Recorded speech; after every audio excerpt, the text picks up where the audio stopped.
Just bought this game this morning, doesn't load, launches title screen, then goes black and then crashes after about 1 minute. Anyone else been having this issue? I've already deleted the game, restarted console, re-downloaded, still has the same issue.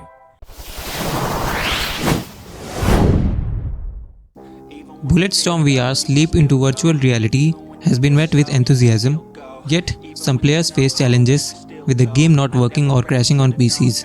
This brief video guide aims to offer effective solutions to enhance your gaming experience. Firstly, ensuring your graphic drivers are current is crucial for game stability.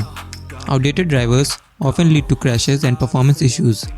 Nvidia, AMD, and Intel provide regular updates that can dramatically improve compatibility and performance with VR games.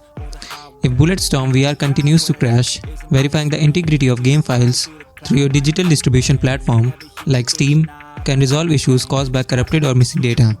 This simple step often fixes the problem without further action needed. Adjusting the game's graphic settings may also prevent crashes, especially on systems that barely meet the minimum requirements.